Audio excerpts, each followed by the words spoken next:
ada satu soal ya yang mungkin beberapa ada dari kalian yang sudah kirim hasilnya ke saya. Hasilnya sudah oke. Jadi minggu lalu untuk soal yang apa panjang itu ya, x kuadrat min 3x min 10 pangkat 4. Jadi hasilnya apa? Ada multimodal ya. Sebentar. Saya masuk ke ini aja.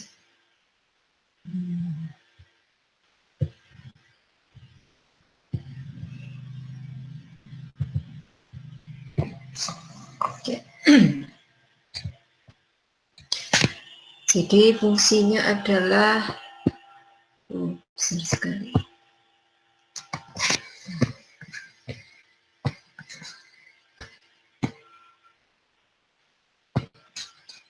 Jadi fx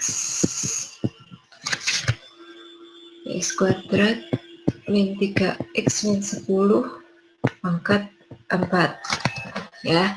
Jadi ini hasilnya, saya langsung jumping ke hasilnya saja. Dia multimodal dengan 3 titik stasioner, yang x1 adalah min 2 ya, min 2, x2 nya adalah 3/2, x3 nya adalah 5. Ini titiknya minimum, ini titiknya maksimum, ini titiknya minimum. Jadi fungsinya non konveks atau saya matikan atau indefinite. Oke. Yang di sini ada pertanyaan atau tidak? Nah, jadi ada 3 titik, min 2, 3/2, dan 5. Dengan polanya adalah minimum, maksimum, minimum, sehingga fungsi secara keseluruhannya adalah non konveks atau indefinite. Ya. Ya.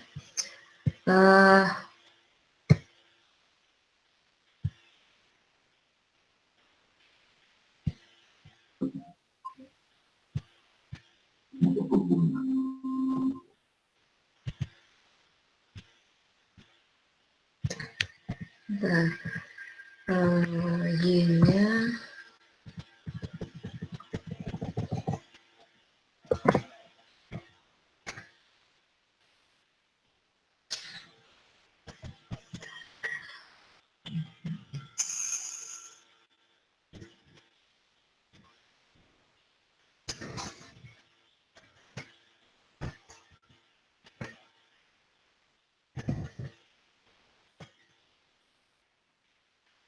jadi fungsinya di sini nggak kelihatan karena skalanya kecil ya. Saya gedekan dulu skalanya. Kecil. Jadi bentuknya seperti ini. Jadi di titik min 2 dia minimum, di titik 3/2 dia maksimum, dan di titik 5 dia minimum. Ini kelihatannya seperti non strict ya. Jadi nggak pakai strictly ya. Jadi seperti konveks ya, tetapi sebenarnya dia strictly konveks. Jadi hanya satu titik. Jadi sebenarnya kalau diperbesar lagi, jadi di zoom, dia akan kelihatan hanya satu titik di sini. Ya. Jadi kalau ini di zoom, MATLAB-nya lambat banget. Oke. Ya, jadi ada pertanyaan nggak di sini? Siapa yang belum berhasil untuk menemukan jawaban?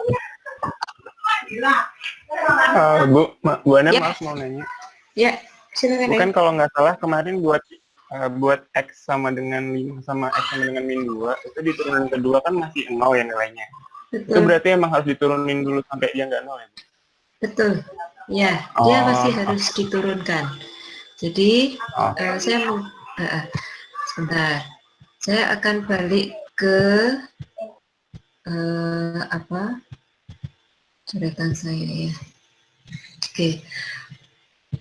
Jadi prosesnya kalau teman Anda sudah ada yang benar, jadi sudah ada yang ngirim ke saya, Bu, tolong dicek gitu benar atau enggak. Sudah betul.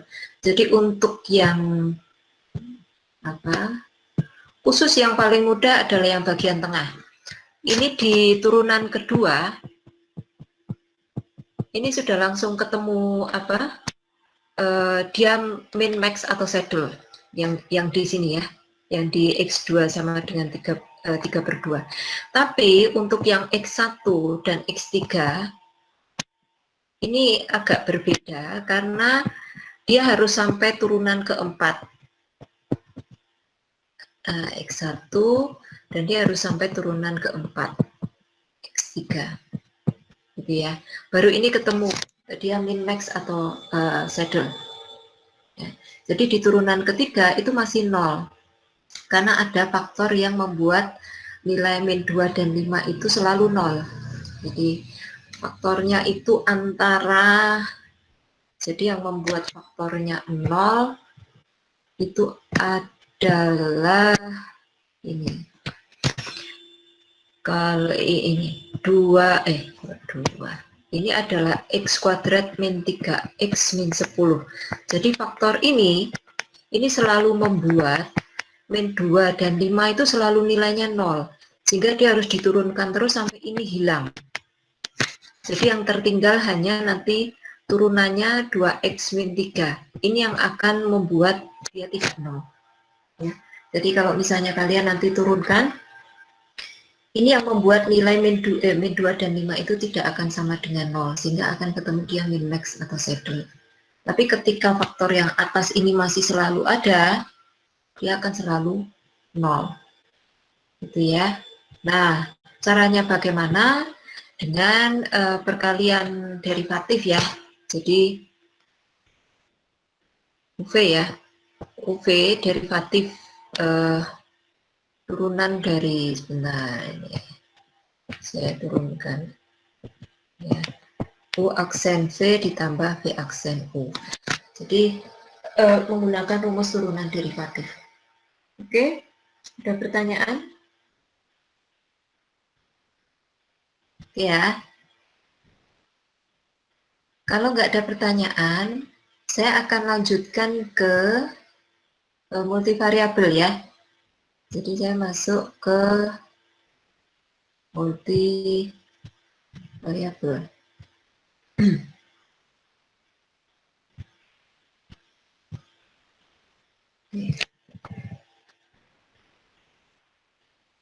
Nah, mulai dari Hessian matrix. Nah, untuk multidimensional function, kita akan menggunakan di sini yang dikatakan dengan matrik Hessian. Apa itu matrik Hessian? Matrik Hessian itu adalah matrik yang berisi semua nilai turunan kedua. Jadi, kalau kita memiliki fungsi multivariabel, artinya multivariabel itu artinya apa? Multivariabel itu kita punya Y sebagai fungsi dari X1 misalnya dan X2 atau lebih dari 2, jadi X1, X2, X3 dan seterusnya. Nah, kalau kita turunkan, turunan pertama dari Y itu kita akan memiliki yang disebut dengan partial derivatif, diturunkan terhadap X1 dan diturunkan terhadap X2. Jadi ini akan ada 2, yaitu turunan Y terhadap X1 dan turunan Y terhadap X2. Ini partial derivatif. Oke ya. Nah, partial derivatif yang pertama, ya, partial derivatif yang pertama, jadi ini turunan pertama, ini digunakan untuk mencari titik stasioner, sama seperti yang sebelumnya. Turunan pertama sama dengan 0, gitu ya. Nah, turunan yang kedua, ya, turunan yang kedua itulah yang akan membentuk matriks Hessian. Jadi matriks Hessian yang ada di sini itu isinya turunan kedua dari fungsi multivariabel kita. Jadi saya tulis lagi ya, misalkan kita punya dy per dx1. Saya ambil yang bagian ini ya. Ini kalau diturunkan turunan kedua, ya dia akan punya dua turunan lagi, dy per dx1,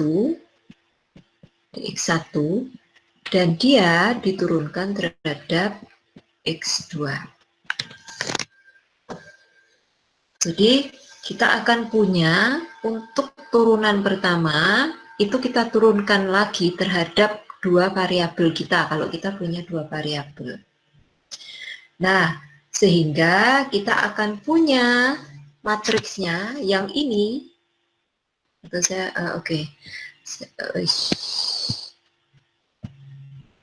yang ini itu adalah yang bagian ini. Yang ini adalah yang ini, dan seterusnya, gitu ya. Sedangkan ini kalau hanya dua variabel, yang di sini adalah dy per dx2, dx1. Ya, dari yang sebelah sini, ini akan muncul di sini. Dan nanti diturunkan yang untuk x2 nanti posisinya akan di sini. Jadi dy per dx2 atau dx2 kuadrat itu akan muncul di sini. Oke. Bingung ya? Oh, mungkin karena belum latihan aja gitu ya. Nah, sebentar.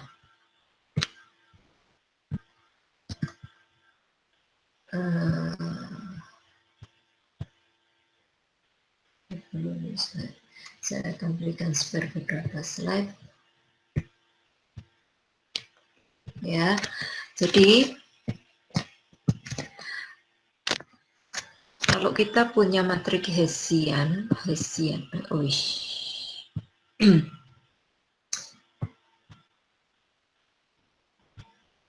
ya, ini adalah simbol turunan ya, jadi yang seperti ini derivatif. Nah, ada satu konsensus yang tidak boleh dilupakan, gitu ya, yang tidak boleh dilupakan, yaitu adalah ketika kita berbicara mengenai matriks. Matriks itu adalah row dulu baru kolom. Jadi ini adalah row dan ini adalah kolom. Jadi kalau misalnya kita punya matriks A, ini adalah row 1, row 2, kemudian di sini kolom 1, kolom 2, kolom 3, kita punya matriks misalkan gitu ya. Jadi ini adalah X11, yang di sini bukan X21 tetapi X12. Di sini adalah X13. Begitu pula di sini bukan X12 tetapi X21, X22, X23. Jadi aturannya harus diikuti. Jangan sampai terbalik ya. Jadi kalau matriks itu row, kolom. Row dulu baru kolom. Ya. Nah, saya hanya memberikan aturannya dulu. Nah, matriks Hessian itu adalah matriks yang simetris. Ya. Dia dikatakan matriks yang simetris. Kalau dia simetris, dia pasti matriks bujur sangkar. Nah, jadi ukurannya sama antara row-nya dengan kolomnya. Jadi jumlahnya pasti sama. Oke ya. Nah, saya akan ulang sedikit bagaimana membentuk matriks Hessian ya. Jadi satu demi satu, mungkin bagi kalian yang sudah lupa kalkulusnya, ini mungkin bisa jadi pencerahan lagi gitu ya, kalau Anda ingin mengingat.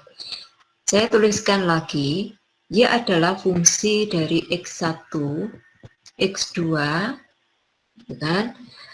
Sehingga turunan pertamanya itu adalah dy per dx1, dy per dx2. Nah, ini turunan pertama. Turunan pertama itu disama dengankan 0 untuk mendapatkan titik stasioner. Ya. Kemudian untuk mendapatkan turunan kedua, ini diturunkan lagi terhadap semua variabel. Ya, nulisnya bisa begini ya. Yang ini juga dy per dx2 x1 dy per dx2 kuadrat. Ini ya.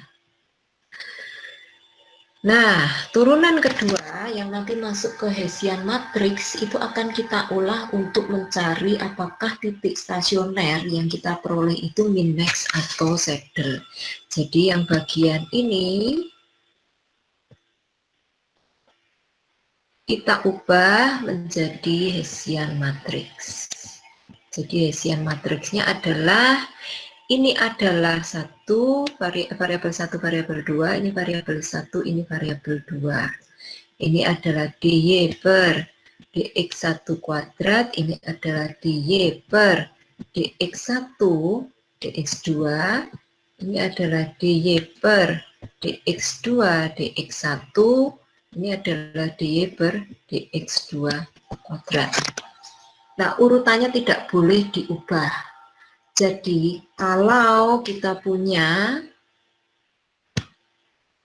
hijau aja. Kalau saya ambil satu ya.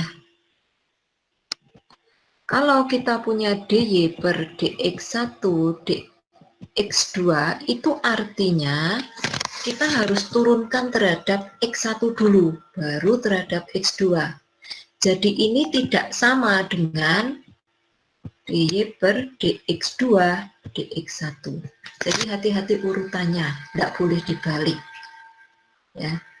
Jadi kalau yang ini berarti diturunkan terhadap x2 dulu fungsi y-nya, kemudian diturunkan terhadap x1. Oke, membentuk matriks Hessian dulu ada pertanyaan atau tidak? Silakan. Tidak ada? Oke, kalau nggak ada saya lanjut. Oke. Nah, bagaimana kita bisa menggunakan matriks Hessian? Nah, di sini dikatakan Fx itu akan menjadi konkav, fungsinya itu konkav jika dan hanya jika Hx atau Hessian matriks X itu adalah negatif semi definite. Ya, atau seminya dihilangkan dulu supaya nggak bingung ya. Jadi kita bicara konkav dan konveks, ya. Nah, kalau konkav kita bicara negatif definite. Kalau konveks kita bicara positif definite. Nah, masalahnya adalah apa yang dimaksud dengan negatif definite dan positif definite. Nah, itu ada di slide berikutnya. Oke. Nah, di sini fungsinya di sini strictly convex ya. Kita anggap saja convex dulu gitu ya. Dia akan convex jika apa tadi? Positif definite ya. Jadi ini positif definite. Ya.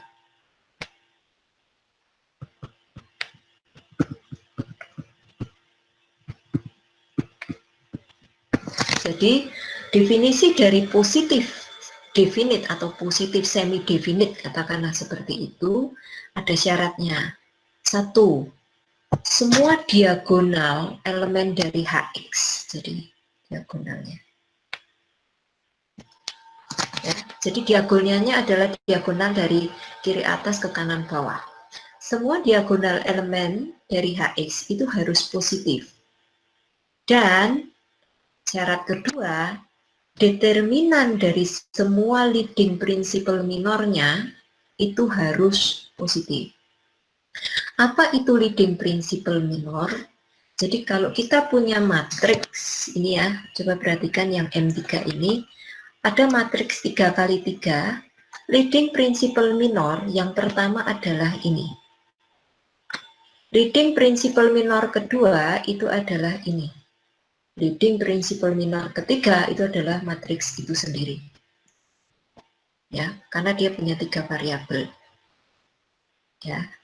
Jadi semua determinannya. Nah, sekarang harus ingat lagi bagaimana rumus untuk mendapatkan atau menghitung determinan. Ya.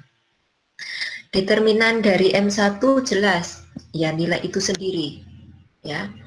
Kalau determinan dari M2, Anda mungkin masih ingat ya, gini kalau ada A, B, C, D, determinannya itu akan sama dengan AD min BC. Jadi ini yang positif, ini yang negatif. Jadi A kali D dikurangi negatif B kali C. Ya. Oke, ini untuk matriks 2 kali 2. Oke ya. Itu ya. Nah, untuk yang eigenvalue diabaikan dulu. Ini nggak usah dipikirkan. Pakai cara ini dulu aja sampai Anda sudah bisa dulu. Ya. Jadi syarat pertama diagonal elemennya harus positif. Yang kedua, semua nilai determinan leading principal minor itu harus positif. Itu yang konveks atau positif definite. Oke, contohnya. Jadi ini ya. Punyanya Bu Aini ya. Jadi ini ada 2x1 min 3x1 x2 ditambah 2x2 kuadrat. Diturunkan terhadap x1 dulu, dapatnya 4x1 min 3x2. Diturunkan terhadap x2, kita dapatnya min 3x1 ditambah 4x2. Oke ya. Nah, kita cari titik stasionernya dari sini sebenarnya.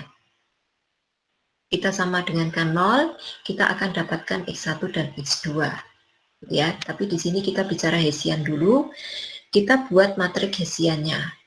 Jadi di sini ada turunan fx terhadap x1, yang x1 kuadrat dulu ya, yang x1 kuadrat dulu.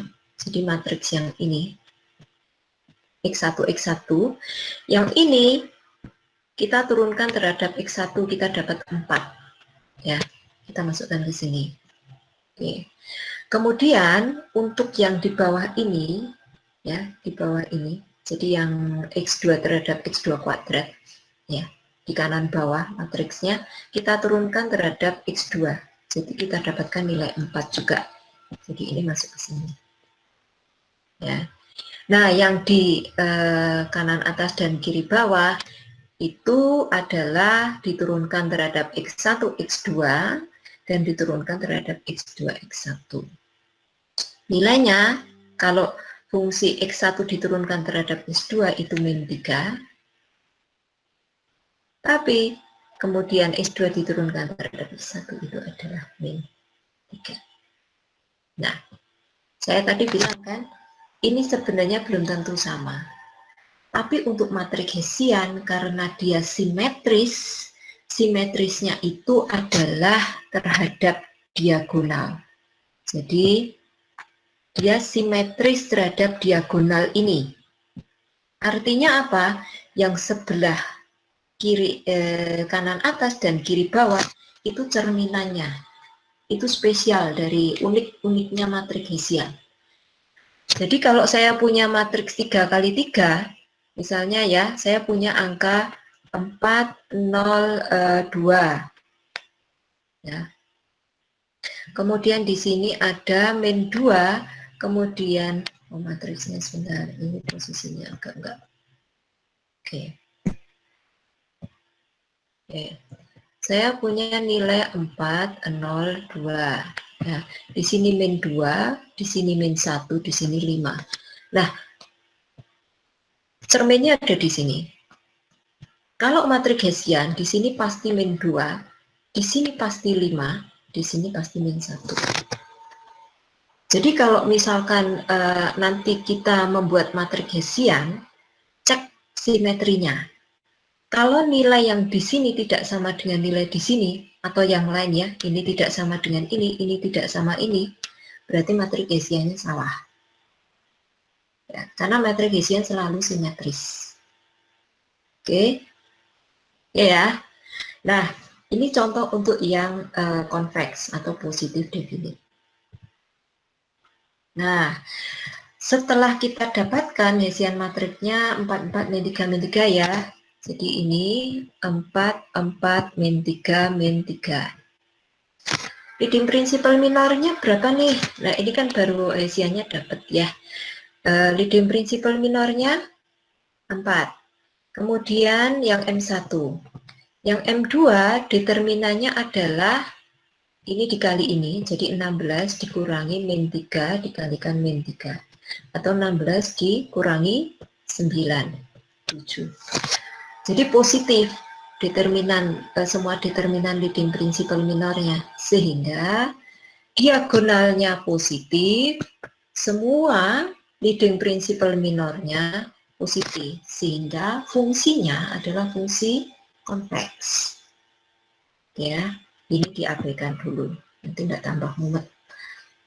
Oke, nah itu yang konveks. Sekarang yang konkav, ya. Konkav itu negatif definite, ya.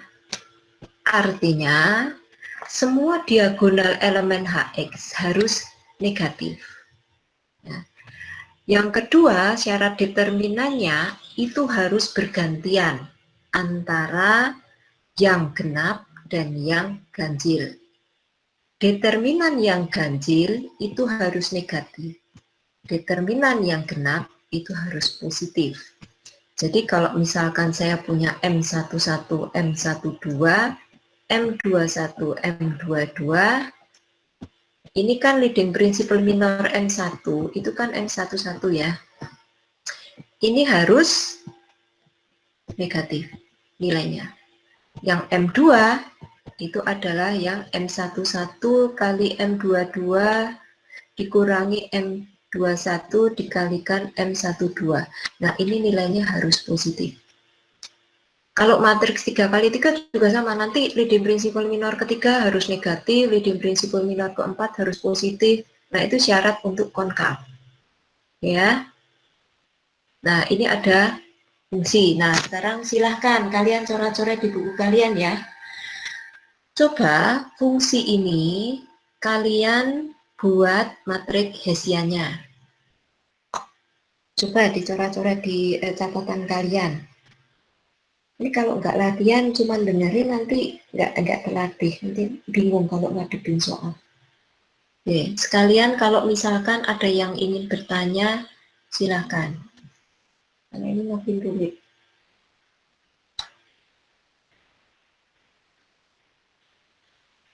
Oke.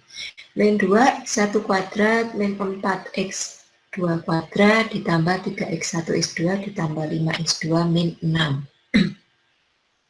Sudah ditulis ya?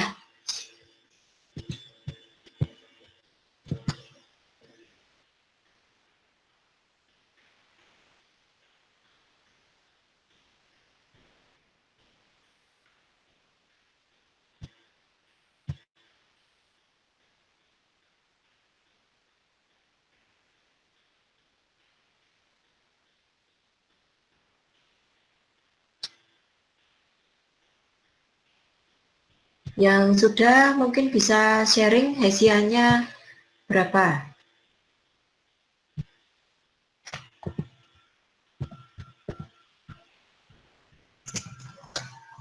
Matriks saya. Yuk latihan membuat matriks Hessian dulu.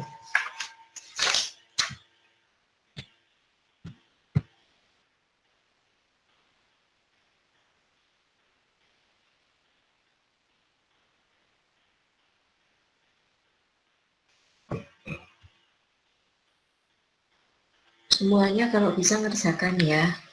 Mumpung ada waktu untuk latihan, jangan disia-siakan. Nanti kalau sudah belajar sendiri biasanya males.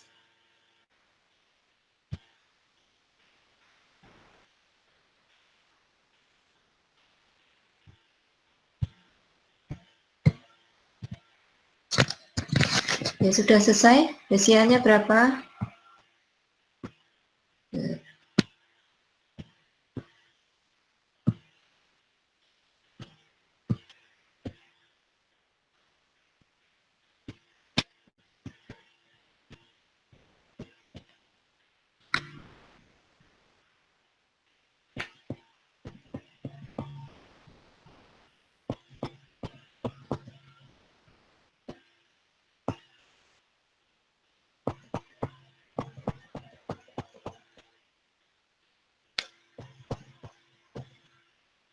Yang masih punya kesulitan, please nanya sampai dong. Nanti soalnya ya cuman begini-begini tok gitu loh. Menurunkan, buat matriks, dianalisis, terus titik stasionernya di mana, sifatnya apa. Ya, sudah selesai, hasilnya apa?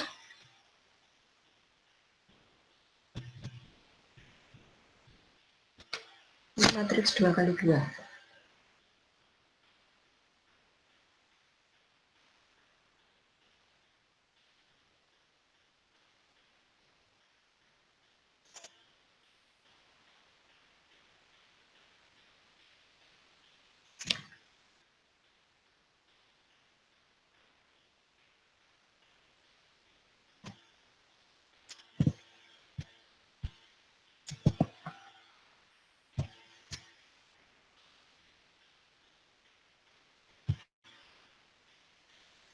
Oh, ternyata.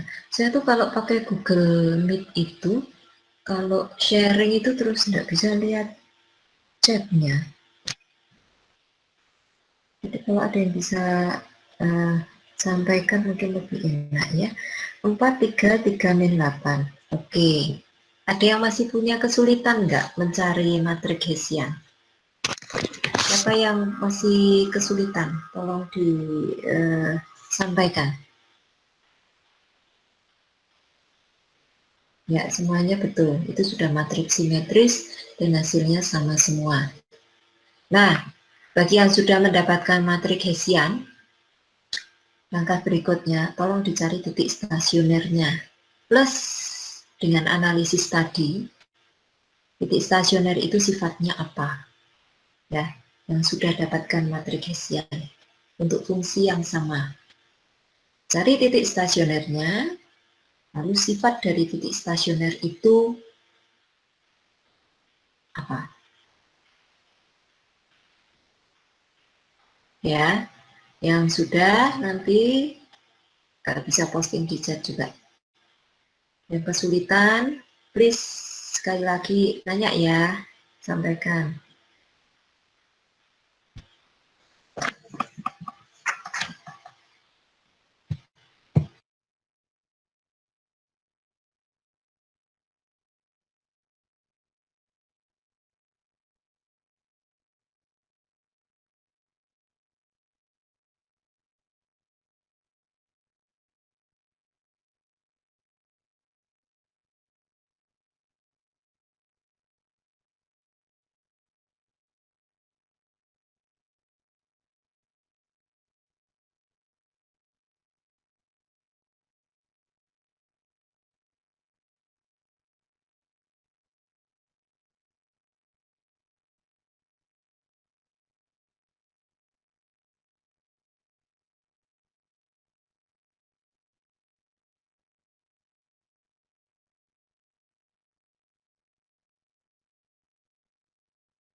Ya, ada yang sudah menjawab konkav. Ada yang lain?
Titik stasionernya ketemu berapa ya? Ini cuma jawab sifatnya. Konkav, strictly konkav. X1 15/23, X2 20/23. 15/23, 20/23.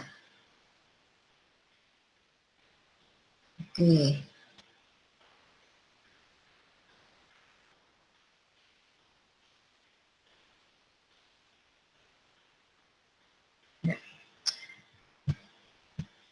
Kita lihat dulu ya. Ada yang lain untuk titik stasioner selain Mas Farudin? Titiknya berapa?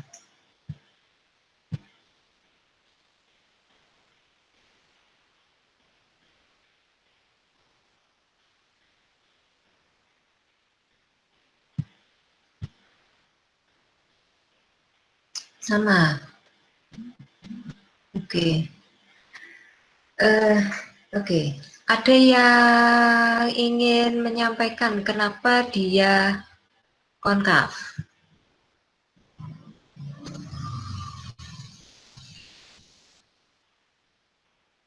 Yang menjawab konkav menjelaskan kenapa titik stasioner itu konkav. Ya, silakan. Ini Bu, Ya. syarat dari konkav itu sendiri kan ada dua ya. Yang pertama itu kan diagonalnya yang ganjil itu dimulai dari negatif, kemudian dia positif. Terus dari sisi diagonalnya min 4 sama min 8 itu kan negatif, Bu. Oke. Makasih Mas Farudin ya.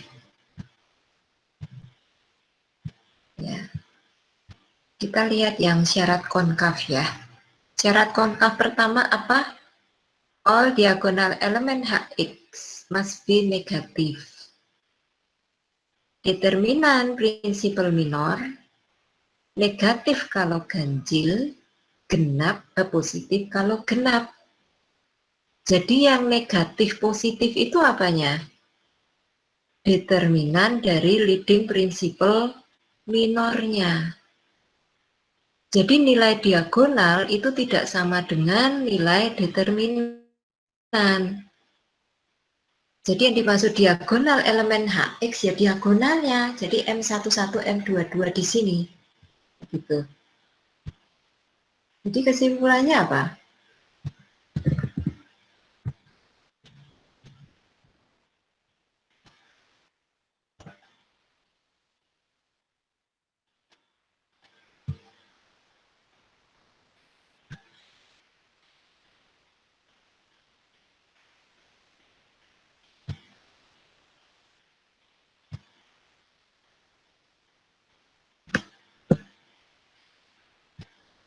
Nah, ini figurnya.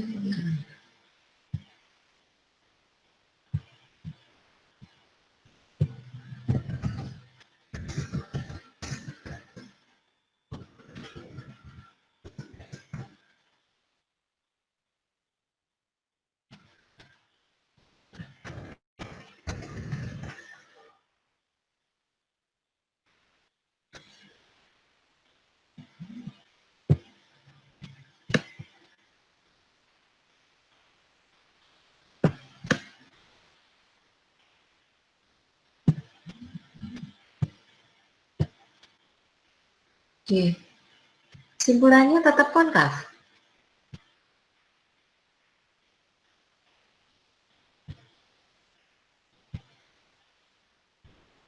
Coba kita ini ya, kita cek.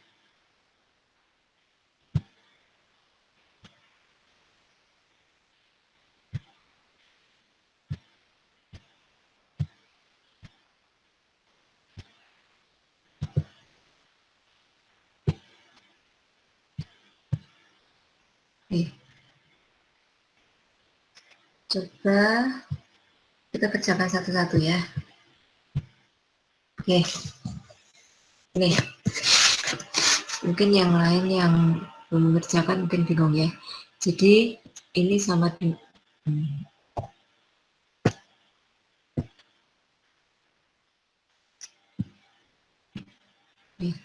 jadi saya anggap ini Y ya. Jadi kita turunkan dulu ya. Turunan pertamanya apa? DY per DX1 itu kan min 4X1 ditambah 3X2 ya. Ini nanti kita sama dengankan 0. Kemudian DY per DX2 kita dapatkan min 8X2 ditambah 3X1 sama dengan 0.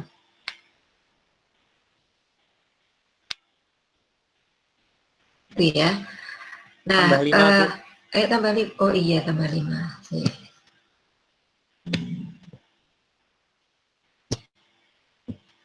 Ini 3X1 ditambah 5 sama dengan 0. Oke. Nah,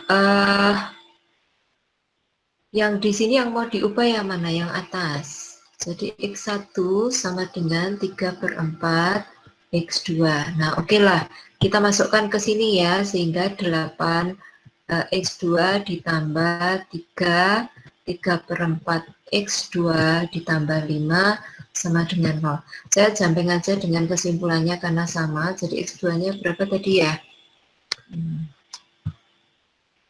20/23. 20/23, yang X1-nya berapa? 5. 15/23. Oke, makasih Mas Farudin ya. Oke, nah jadi titik stasionernya itu adalah titik koordinat 15/23, 20/23. Nah, Hessiannya kita dapatkan ini diturunkan terhadap X1 di sini. Kita dapatkan min 4, kemudian diturunkan terhadap X2 di sini 3, kemudian di sini diturunkan terhadap X2 dulu ya. Diturun di X2 terhadap X1 berarti di sini 3, di sini 8. Oke. Oh, negatif ya? Tadi yang jawabnya ada yang positif. Bentar.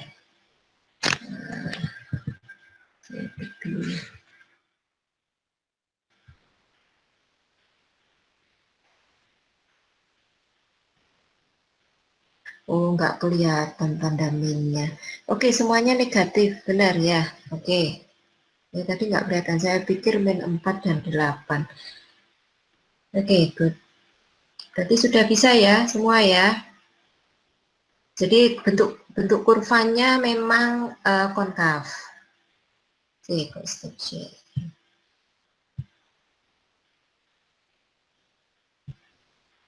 Ya, jadi ini adalah all diagonalnya negatif.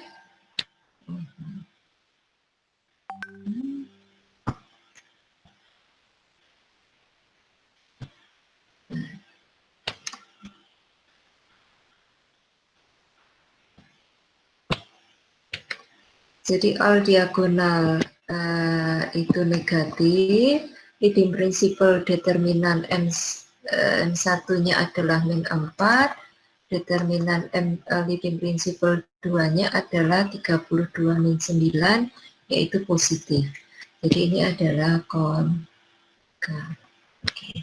Ya, udah bisa ya, berarti ya. Oke. Jadi nggak ada masalah ya. Sekarang, nah kita lihat ini. Jadi ini adalah rangkuman dari yang sudah dijelaskan sebenarnya. Jadi yang eigenvalue disingkirkan dulu ya. Jadi yang sebelah kanan, ya yang sebelah kanan ini adalah rangkuman dari determinan prinsipal minornya. Ya, dia konveks atau konkav atau strictly atau tidak. Strictly tidaknya karena ada equality bersama denganan gitu ya. Ada sama dengan di situ. Oke. Nah, di sini ada sedikit tambahan. Ini saya katakan tambahan ya. Jadi, kalau sebuah fungsi fx ya, fx di sini itu bisa diseparable. Jadi, dia bisa dipisah menjadi f1 dan f2. Kalau f1-nya konveks, kemudian f2-nya itu adalah konveks, maka nilai fx atau fungsi fx sendiri karakteristiknya adalah konveks. Begitu pula kalau dia konkav. Tapi kalau satunya konkav, satunya konveks, jadi tidak bisa di-reverse sebagai konveks atau konkav atau dia indefinite. Jadi kalau contoh yang paling mudah itu adalah yang jadi yang ini ya. Ini satunya, jadi kalau ada sebuah fungsi, dia adalah satunya konkav, satunya konveks. Jadi di sini ini adalah konkav, di sini adalah konveks. Berarti dia adalah, kalau dia kita tarik dua titik acak gitu ya, dia akan berpotongan atau memotong kurva. Jadi dia indefinite. Ya. Itu kalau fungsinya bisa diseparable. Tapi kalau fungsinya tidak bisa diseparable, ya jangan. Maksudnya separable bagaimana? Kalau saya punya fungsi fx1, x2 ya, saya buat dua variabel. Ini bisa diseparable jadi fungsi x1 ditambah fungsi dari variabel 2. Ini namanya fungsi separable. Itu ya. Nah, ini tambahan saja kalau misalkan nanti ada yang misalnya tesis gitu ya, menganalisa lalu punya fungsi multivariabel, ingin menyelesaikan susah. Salah satu cara pertama yang bisa dilakukan, dicoba untuk separable dulu. Karena kalau separable kita bisa mencari titik optimum per fungsinya. Jadi ini bisa kita cari titik stasionernya sendiri, ini bisa kita cari titik stasionernya sendiri. Ya, daripada kita langsung menggunakan fungsi totalnya. Itu kalau bisa diseparable lebih mudah. Itu ya. Ini tambahan saja. Oke, ini ada exercise. Ada yang sudah mengerjakan, mungkin kita jumping ke ini nanti buat latihan di rumah saja ya. Yang sebelah atas, yang sebelah bawah deh. Ini yang mulai nomor 1. Tolong ini dikerjakan. Lalu jawabannya apa? Yang min x4 ditambah x pangkat 3 ditambah 20. Oh, ini single ya. Oke, yang nomor 3, sorry. Ini single ini. Ini single, yang nomor 3.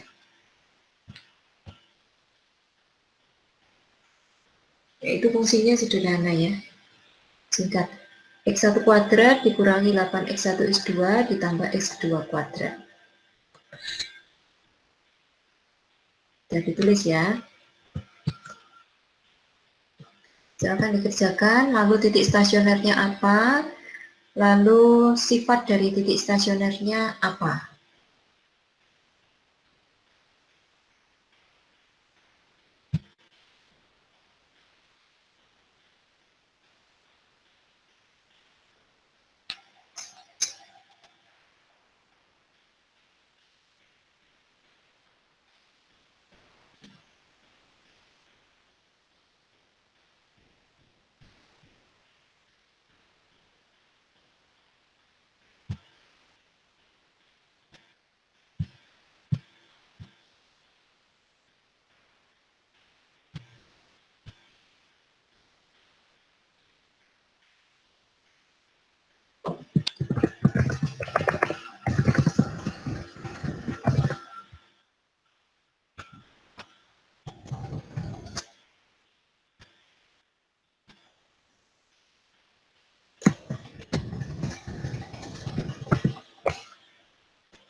Saya buatkan soal untuk di ini ya, sama seperti kemarin di Google Form ya. Sama dengan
Oke, yang hasil tadi sudah ada yang ketemu? Berapa?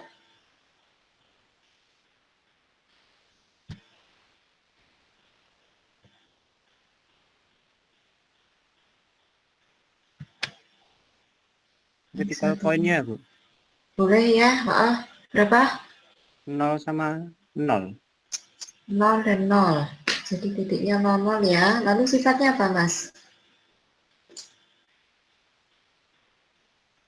Yang untuk diagonal Hessian matrix-nya positif. Terus untuk leading principal-nya M1-nya positif, M2-nya negatif, Bu. Kesimpulannya? Kesimpulannya apa?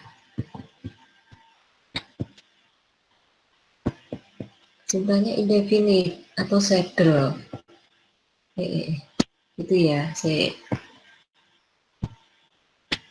X1 kuadrat dikurangi 8 X1 X2 ditambah X2 kuadrat.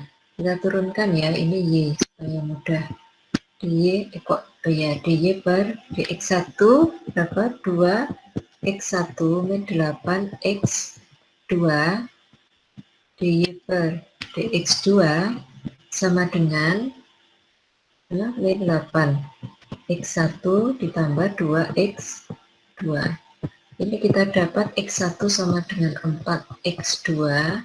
Kita masukkan ke sini. Ini sama dengan 0, ini sama dengan 0, berarti berapa ini? Min 8, berarti min 32 X2 ditambah 2 X2 sama dengan 0 ya. Jadi X2-nya pasti 0. Kalau X2-nya 0, berarti X1-nya 0. Lalu kita buat Hessian matriksnya. Berarti di sini 2, di sini min 8, di sini min 8, di sini 2 ya. Ya, all diagonal itu positif. Determinan M1-nya adalah 2, determinan M2-nya adalah 4 min 64. Jadi negatif, ini positif. Kesimpulannya dia adalah indefinite atau dia saddle point.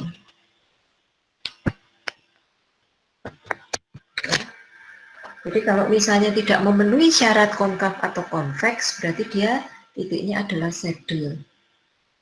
Oke ya? Ya, ada pertanyaan atau tidak? Bu, saya ingin bertanya. Silakan. Bisa nggak nanti jadi setelah diturunkan 2 kali masih ada bentuknya masih persamaan gitu? Bisa. Kayaknya ada ya soal seperti itu ya.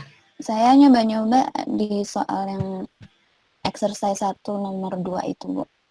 Exercise yang 6x1 itu ya? Iya, iya. Nah, oke. Bisa, kita kerjakan aja ya. Sebenarnya prinsipnya sama dengan yang single variable. Jadi saya kembali ke ini. Saya tulis dulu ya, sebentar.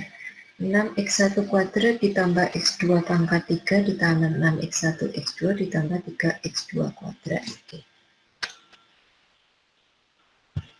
Ya. Jadi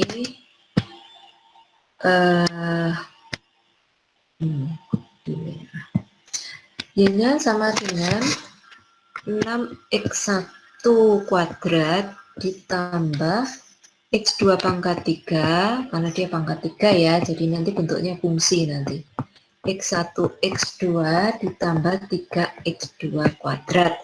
Yo, dy per dx1 berarti 12x1 ditambah 6x2 udah ya, sama dengan 0. dy per dx2 3x2 kuadrat ditambah 6x1 ditambah 6x2 ya. Betul ya, kalau salah tolong dikoreksi ya. Ini sama dengan 0. Oke, kita dapatkan bahwa di sini titik stasioner berapa nih? X2 sama dengan min 2x1 ya. Jadi kita masukkan ke sini. Berarti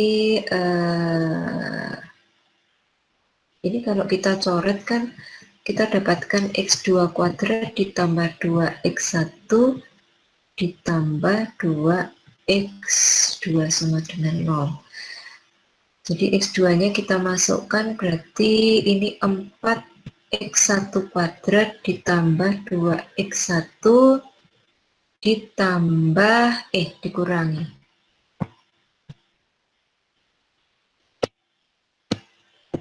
Dikurangi 4x1 ya, sama dengan 0. Jadi kita punya 4x1 kuadrat min 2x1 sama dengan 0. Kita keluarkan x1 ini 2x1 min 2 sama dengan 0. X1-nya 0 atau X1-nya betul. X1 0 berarti X2-nya 0.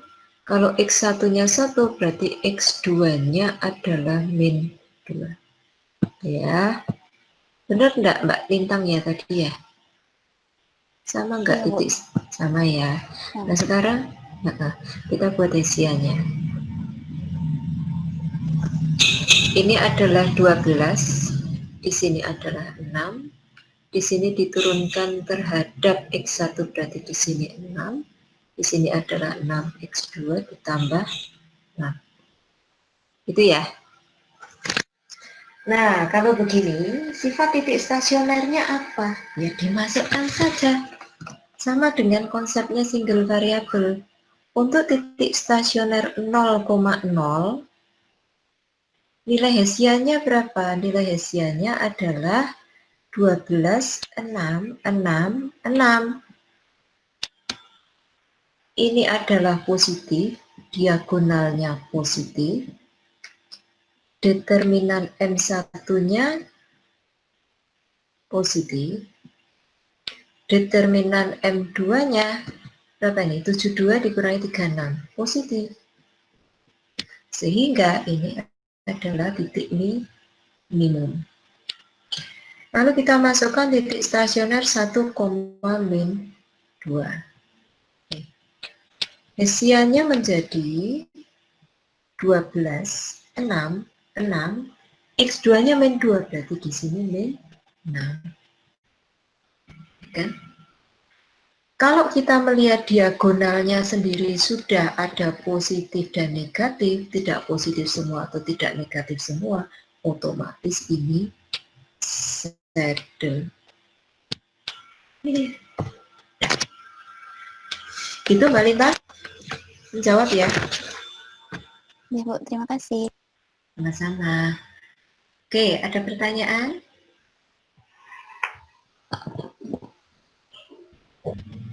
Silahkan, kalau masih ada yang bingung.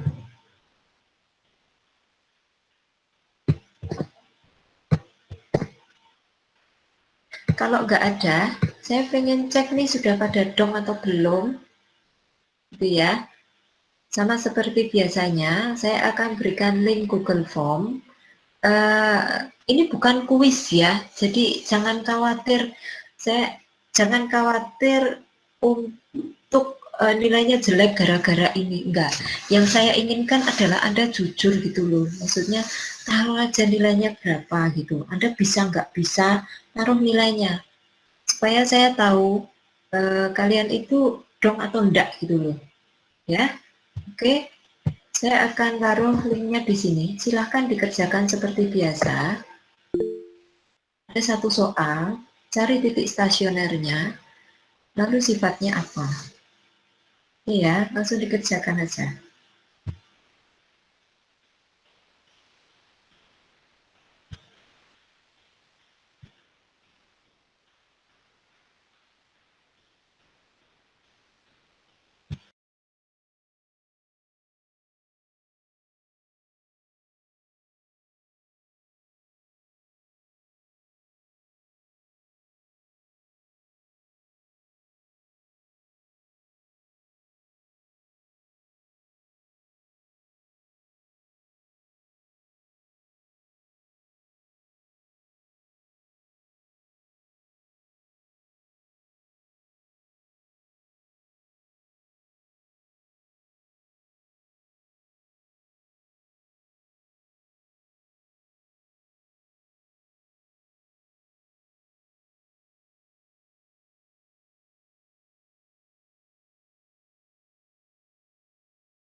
Oke, sederhana ya. Jadi simpel sekali fungsinya. Jadi mungkin dalam waktu singkat sudah ada yang punya jawabannya.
Gimana? Yang format titik stasionernya nggak bisa di koma dan spasi ya, Bang? Titik stasioner. Iya, cuman Oh bisa gitu ya. number. Oh berarti settingnya ya. Sebentar, Jadi sebentar. negatif nggak bisa. Oh negatif. Oh sebentar. Oh ya, bentuknya number ya. Oh iya. Aduh maaf ya.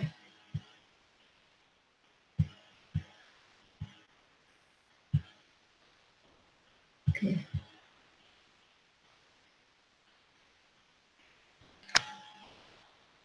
Hmm.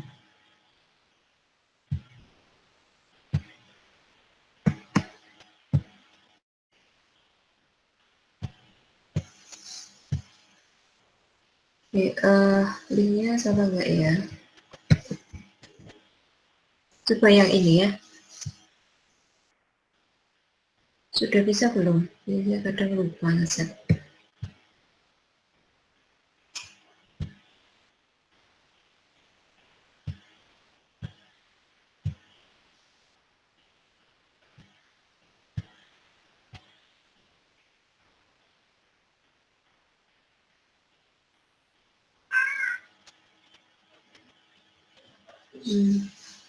Ada yang masih jawab saya dulu ya.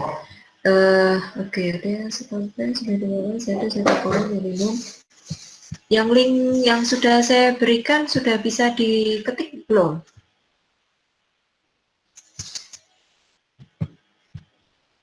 Sudah ya. Oke, Lagi terima nyoba, kasih Bu. Mbak Intan. Ya, Mbak Intan sudah bisa. Terima kasih.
Bu Ana.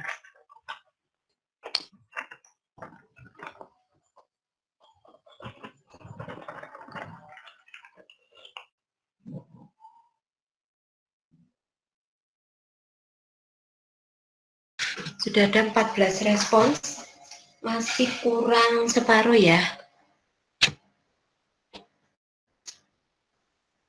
Bu Ana? Yang punya kesulitan siapa? Nggak ada. Siapa yang masih kesulitan? Maaf Bu Ana. Ya, Maaf Bu Ana, saya Rehan Bu. ya. Re, gimana Re? Ini bukan tentang puisi tapi Bu, apa nanti aja ya? Enggak, ini latihan. Buat, oke.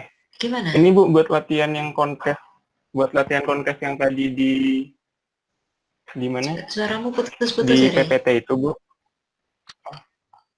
Maaf Bu, latihan Halo? kontes yang Suaranya ada di PPT putus-putus. Bu. Halo? Oh. Halo, iya.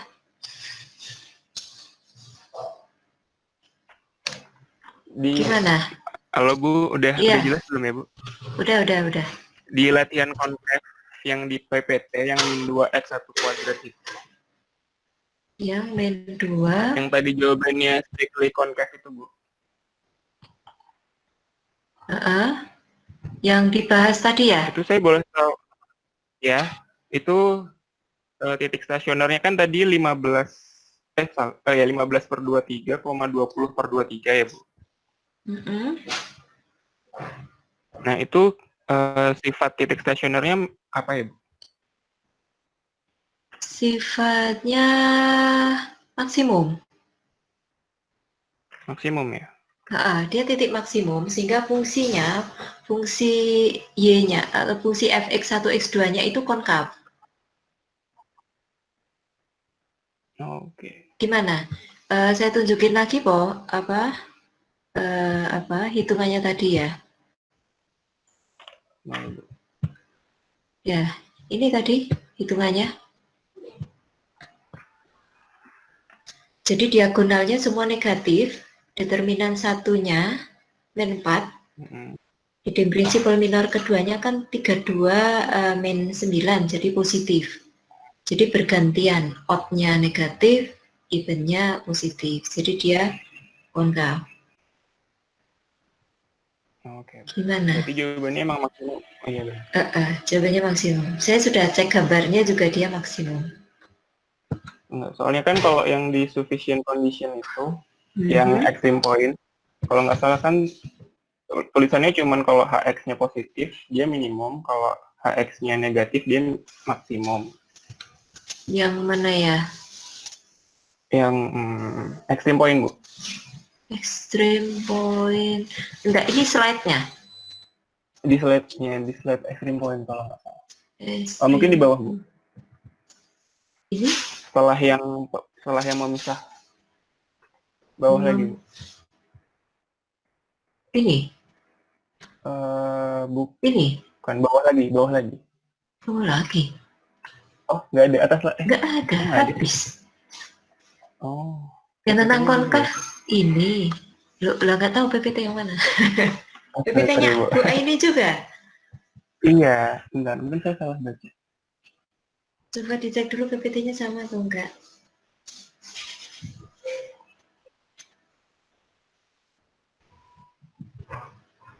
Ini. Oh, setelah yang latihan soal, Bu. Setelah latihan soal exercise. ini. Oh, beda, Bu. Oh, sama Bu. Sama itu, Bu. Itu kan dia sufficientnya kan dia Hx kalau positif dia minimum, tapi kalau negatif dia maksimum. Sebentar. Sufficient condition-nya adalah Hx itu positif definite untuk minimum to exist at x. Hx adalah negatif definite untuk maksimum to exist at x. Terus pertanyaannya? Kan tadi sebenarnya determinannya kan positif ya, Bu. 23. Yang leading kedua? Iya. Leading principle Oh, minor berarti yang itu kedua positif. berarti Nah, emang terus nggak bisa cuma lihat determinan leading kedua aja ya. Berarti maksudnya ini sufficient conditionnya itu bukan untuk determinannya leading kedua ya. enggak. Oh, oh. Jadi ini loh, di sini kan hanya dikatakan dia positif definite dan di sini dikatakan negatif definite. Tetapi definisi dari positif definite dan negatif definite itu adalah kalau di sini positif definite berarti diagonalnya semua positif, kemudian all determinal prinsipal minornya itu harus positif. Ini maksudnya positif definite.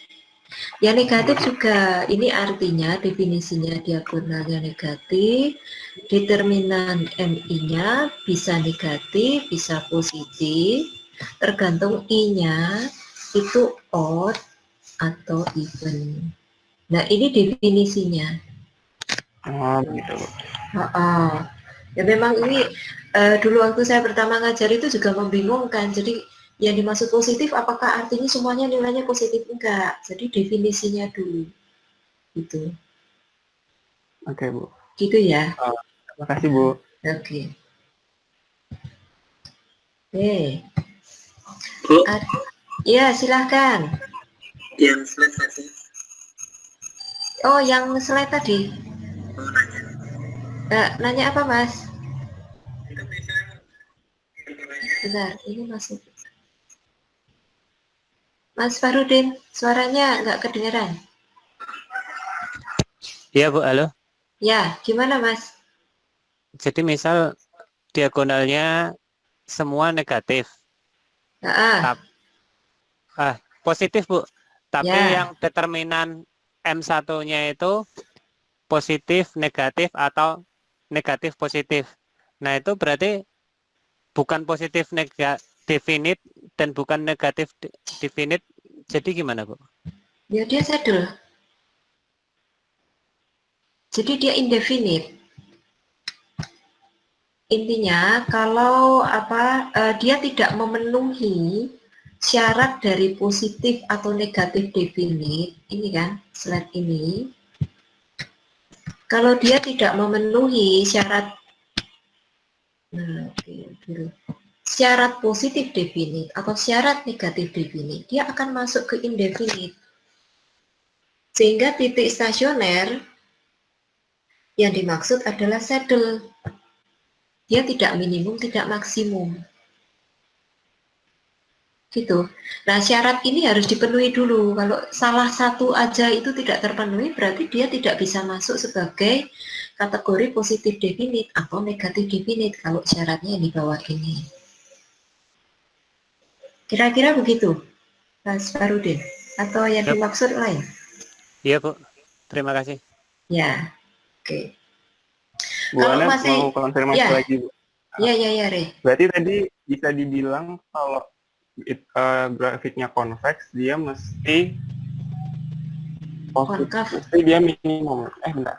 Iya. konkav toh. Oh, Yang kalau 15/23 tadi toh? iya. Kalau Dia konkav berarti konkav. dia maksimum, kalau konveks dia minimum. Ya, Itu bisa di generalisir kayak gitu, Bu. ya. Oke. Jadi titik maksimum itu berarti melambangkan fungsinya konkav. Kalau titik maksimum kan begini, bentuknya kan begini, maksimum, ini max, bentuknya konkav, dan sebaliknya. Gitu. Oke, terima kasih, Bu. Ya, oke, sama-sama. Yo, ada yang bertanya lainnya? Izin bertanya, Bu. Boleh, juga ya kayaknya ya. Iya, Bu. Sampai hafal suara nih. Gimana?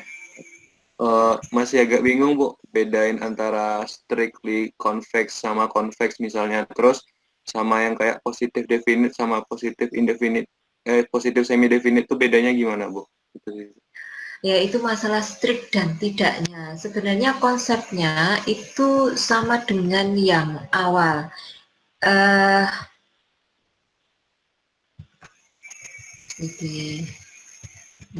Oke itu ya. Ini ya. Jadi slide ini mengatakan dari sisi 2 dimensi. Jadi single variabel ya. Ini single variabel. Jadi kalau misalnya konkav itu masih memungkinkan bahwa ada beberapa nilai X yang jadi nilai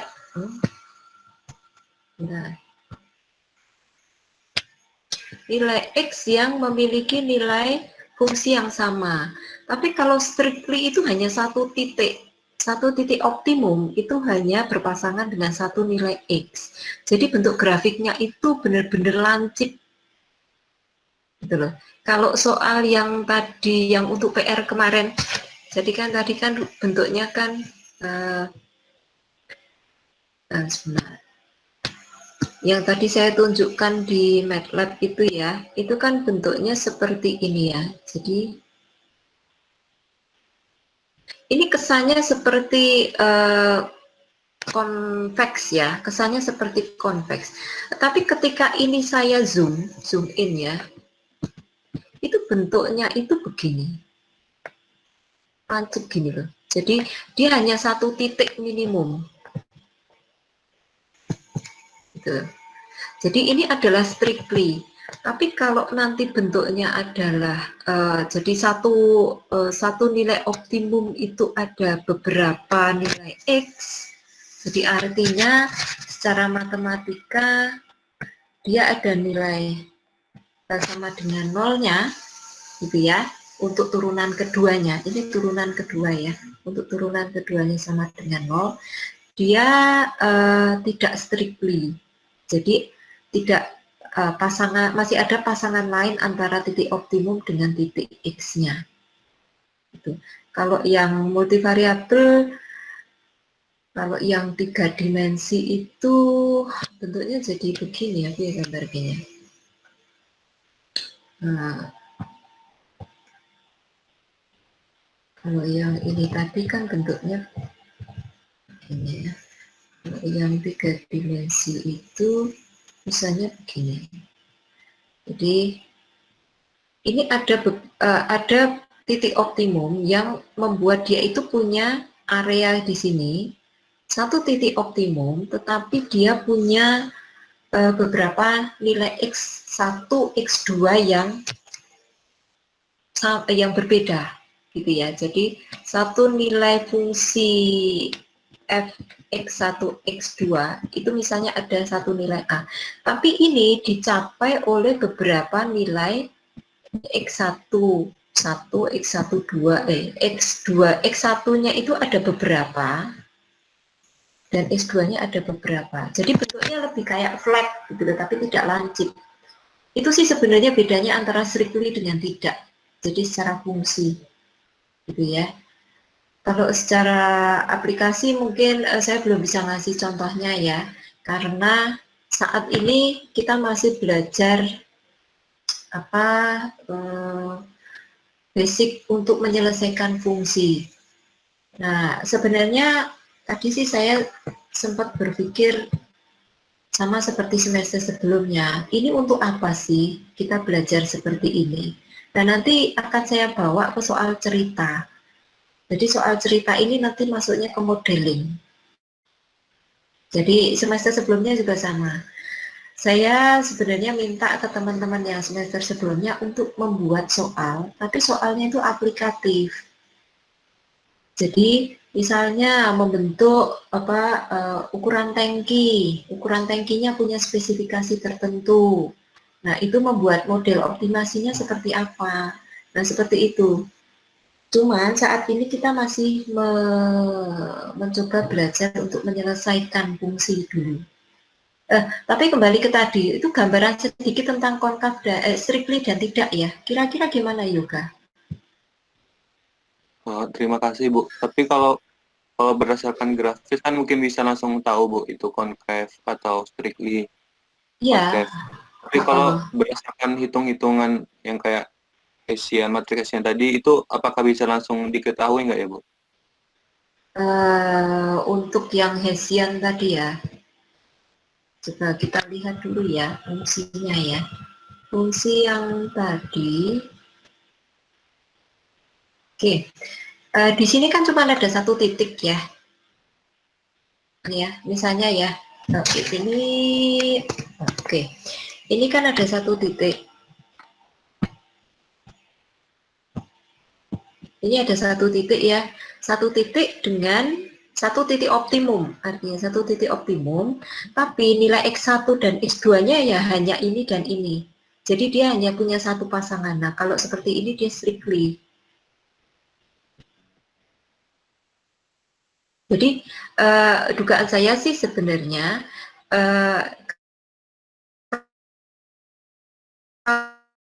kalau yang lain gitu ya.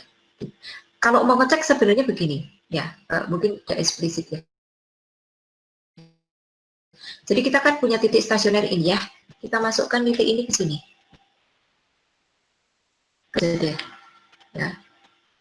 Lalu kita punya misalkan kita punya fungsi lain gitu ya. Fungsi lain yang misalnya ini fungsi Y, yang misalkan kita mendapatkan titik stasioner X3, X4 misalkan gitu ya. Nah ternyata di titik ini kita masukkan lagi ke fungsinya, nilai fungsinya itu sama dengan nilai fungsi titik stasioner yang pertama. Itu salah satu mungkin cara ngecek ya, untuk dari sisi hitungan apakah dia strictly atau tidak gitu ya. Tapi untuk saya coba nanti pikirkan untuk penjelasan yang mungkin bisa menjelaskan dari sisi yang lain ya. Saya keep dulu ya Yoga ya, untuk pertanyaanmu ya. Oke. Tapi untuk ngecek mungkin salah satunya dengan cara seperti itu, cek kembali nilai fungsinya. Oh iya Bu, terima kasih Bu. Oke. Sama tadi Bu, maaf mau nanya lagi yang soal positif definite sama yang semi definite-nya Bu, bedanya gimana ya Bu? Bedanya di sini. Leading principle determinannya. Ya. Jadi kalau lihat dari aturannya di sini ya. Dari aturan di sini, untuk yang strictly dia tidak ada nilai 0 untuk determinannya ya. Untuk determinannya. Dia tidak ada nilai 0. Jadi semuanya harus positif. Tapi kalau yang tidak strictly dia memungkinkan, misalkan gitu ya, determinan 1 itu ada nilainya 0. Tapi determinan 2 dia positif. Nah, ini masih memungkinkan untuk konveks asal diagonalnya positif semua. Tuh, nah, kalau misalnya determinan 1 0, determinan 2 positif, determinan 3 positif, ini 0 kan? Tapi diagonalnya positif, ya dia konveks. Jadi masih memenuhi syarat konveks tapi tidak strictly. Kira-kira gitu? Oh iya Bu. Oke ya. Terima kasih Bu. Ya, sama-sama. Maaf Bu Ana, izin tanya. Ya. Yang tadi negatif definite yang syaratnya itu determinant leading principle-nya minus dan negatif. Itu kan untuk yang negatif definite tadi kan Bu. Nah, itu minus ada syaratnya odd atau even. Nah, itu asalkan determinan yang satu tuh minus, yang satunya salah. Kalau asalkan yang satunya asalkan satunya ganjil atau genap dan itu minus positif, itu berarti dia masuk negatif definite. Pertanyaannya diulang Mbak, soalnya kalimatnya agak membingungkan. Jadi kan saya bingung kan untuk syarat negatif definite itu kan determinan leading principle yang satu itu dan determinan leading principle yang kedua itu positif atau negatif. Enggak, bukan atau. Dan yang ganjil itu harus negatif. Oh, yang ganjil harus negatif. Yang genap itu harus positif. Jadi tidak milih. Oh, gitu. Tidak memilih. Jadi intinya kalau kita menghitung dari leading principle minor 1, berarti 1 itu ganjil, dia harus negatif. Tidak boleh positif. Ini ya, jadi kalau dilihat, ini angka 1, 2, 3 ini harus strict ya.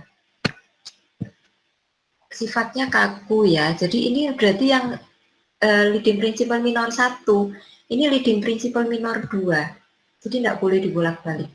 Oh iya Bu, ya. Tadi Ya. kalau pikir bebas gitu. Tidak boleh. Oh, ya. Makasih Bu Ana. Ya, sama-sama. Yo, ada pertanyaan lain nggak? Saya Bu Ana mau Ya. tanya. Ibu yang mohon maaf tadi yang latihan tadi loh Bu, yang turunan keduanya masih berupa fungsi. Kalau boleh lihat tadi cara-caranya. Ya cari yang. Terus gimana? Itu kan dimasukkan nilai apa X-nya kan ada 2 ya Bu. Jadi Hessian yang pertama dia bisa X-nya ada 2. dia Hessian yang pertama dia kan hasilnya positif. Suaranya putus-putus, Mbak. Ya, halo Ibu. Iya, oke, clear. Nah, Hessian yang pertama itu kan positif dan positif kan berarti dia fungsinya konveks ya, Bu. Hessian pertama itu kan 6-nya positif. Iya. Terus kan Hessian yang kedua itu kan hasilnya saddle ya, Bu. Nah, itu narik kesimpulannya gimana ya, Bu? Apa semuanya harus dijelaskan bahwa Hessian pertama dia konveks, Hessian yang kedua saddle atau gimana ya, Bu? Kalau ada dua gitu. Oke. Mungkin kalau cara supaya lebih clear ya, yang disebut konveks dan konkav kita arahkan ke fungsi ya. Jadi untuk titik 00 dia sifatnya titik ini titik minimum. Itu mungkin lebih enak dipegang atau dipahami. Untuk titik 1,-2 ini sifatnya saddle. Jadi grafiknya kemungkinan dia akan jadi seperti ini. Atau gini. Nah, misalnya sebentar. Karena ini 2 dimensi ya, jadi saya nggak bisa gambarin. Jadi ini mungkin akan saddle begini. Ini naik, ini turun gitu ya. Di satu sisi dia turun, di satu sisi dia naik, tetapi yang khusus di sini dia adalah minimum. Nah, kalau bentuknya seperti ini, fungsinya karena dia minimum dan saddle, kalau saya tarik garis misalkan seret gitu ya, ini kan ada perpotongan nih. Jadi secara fungsi Y-nya itu non-convex atau indefinite. Gitu. Jadi secara umum dia sebagai fungsi non-convex gitu ya, Bu? Non-convex, iya. Tetapi iya. titiknya minimum dan saddle. Oh, oke. Jadi gitu tetap ya, harus tetap dijelasin ada minimum, ada saddle-nya, makanya dia fungsinya non-convex gitu ya, Bu? Betul, iya. Oke, Bu. Iya, Bu. Terima kasih, Bu. Sama-sama. Yo, ada pertanyaan lain nggak? Yang 6x1, 2x3 ya. 6x1, x2 pangkat 3.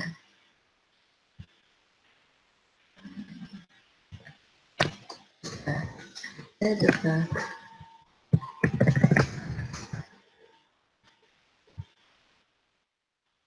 Ya, ada pertanyaan lain atau tidak?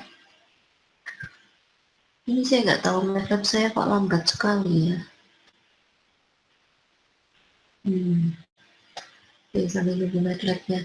Ada pertanyaan lain? Ya, nanti habis ini kita akan masuk ke constraint problem, gitu ya.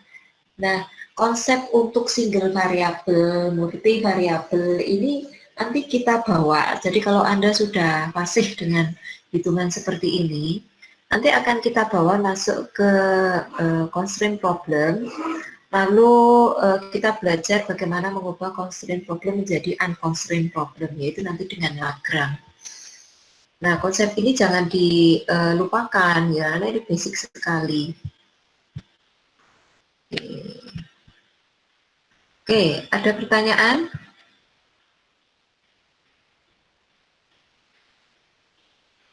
Nggak ada ya.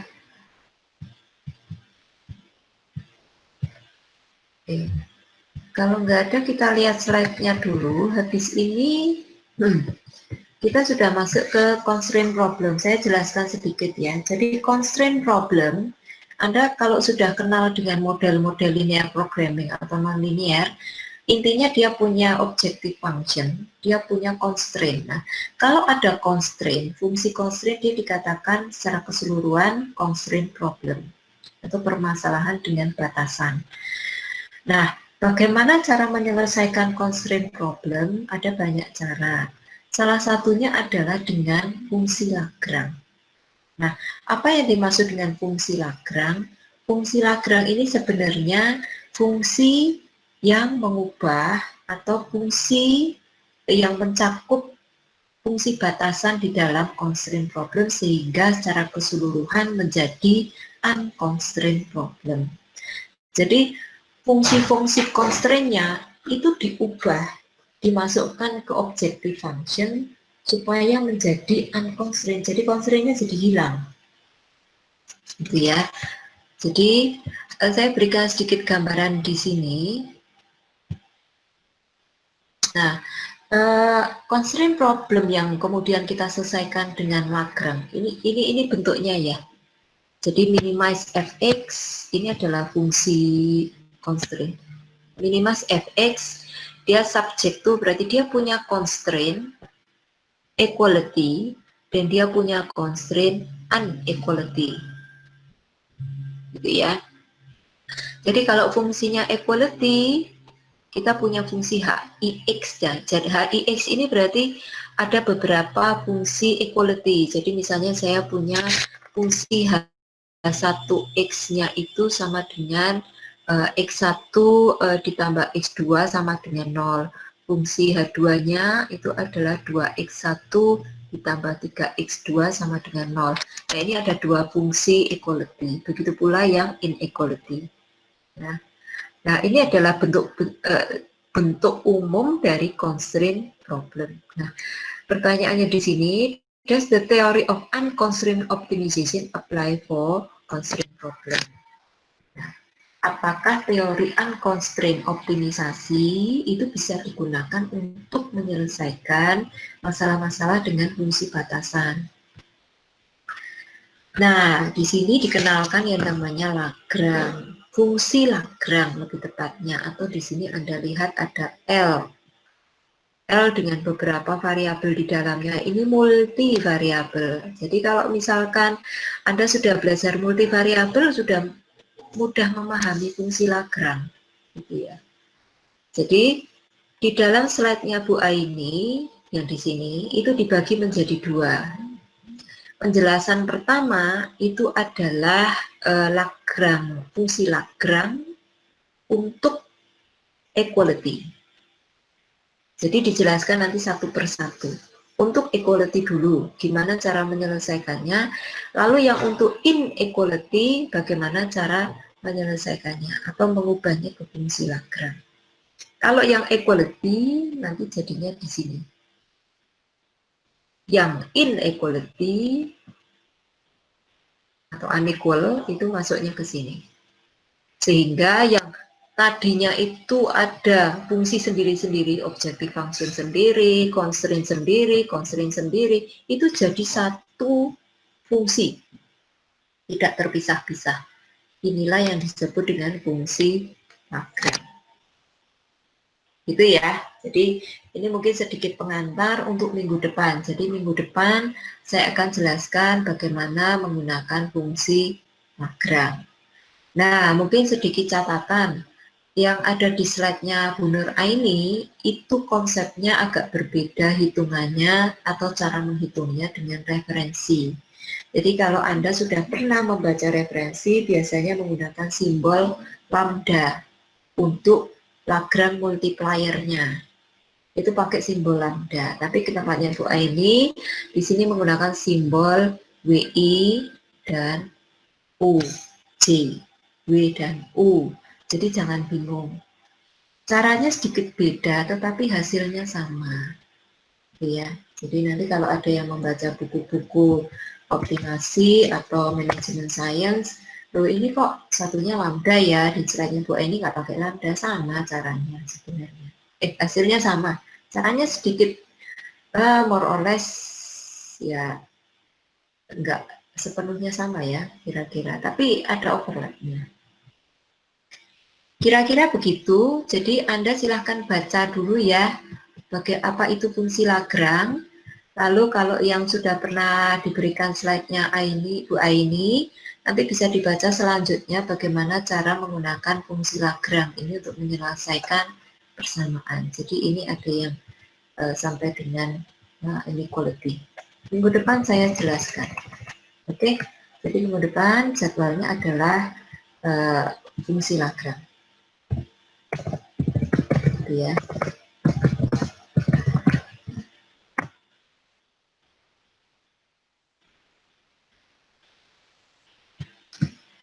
Oke, tadi menanggapi yang soalnya tadi ini titiknya berapa? 0,1,2.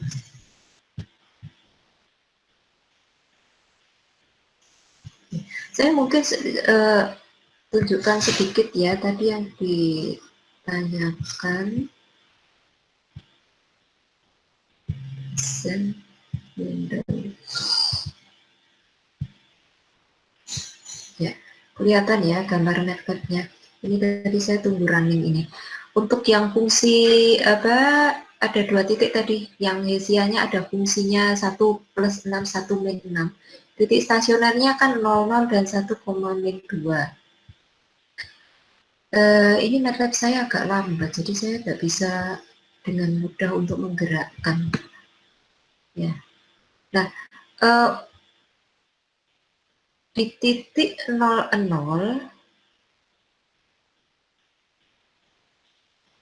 normal ya.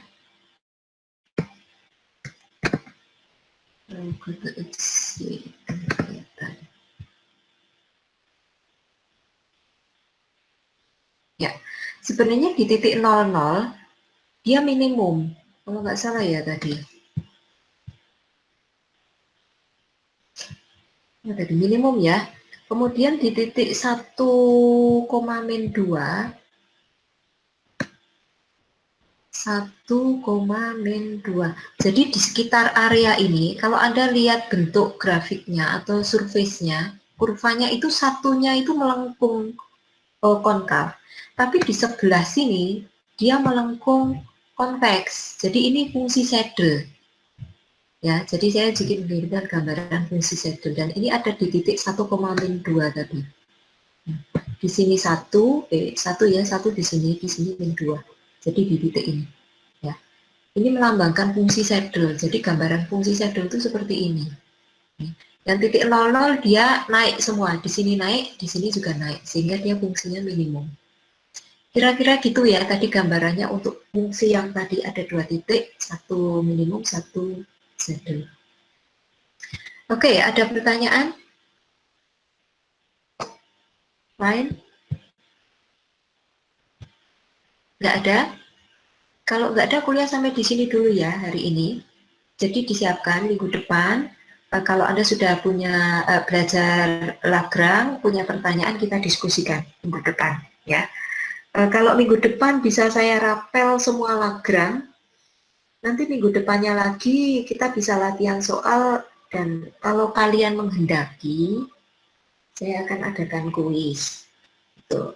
Kalau selama ini kan latihan ya. Jadi silahkan dipikirkan apakah kalian menghendaki kuis atau tidak. Konsekuensinya apa kalau misalnya ada kuis dan tidak? Kalau tidak ada kuis dulu ya. Kalau tidak ada kuis berarti nilai hanya 100% dari UTS. Gitu. Tapi kalau misalnya ada kuis berarti akan ada 2 komponen. 1 kuis, 1 UTS. Nah, silakan dipikirkan, saya diberitahukan keputusannya minggu depan ya, sambil saya jelaskan Lagrange. Oke, jadi keputusan ada tidaknya kuis, kita putuskan minggu depan. Oke, itu dulu ya. Jadi kita ketemu minggu depan, materi tetap sama, silakan gunakan buku-buku yang ada, kalau mau belajar Lagrange, saya tidak ada masalah. Kita diskusi minggu depan. Oke, terima kasih banyak untuk hari ini. Dengan demikian, kuliah hari ini saya tutup. Kurang lebihnya saya mohon maaf. Assalamualaikum warahmatullahi wabarakatuh. Waalaikumsalam.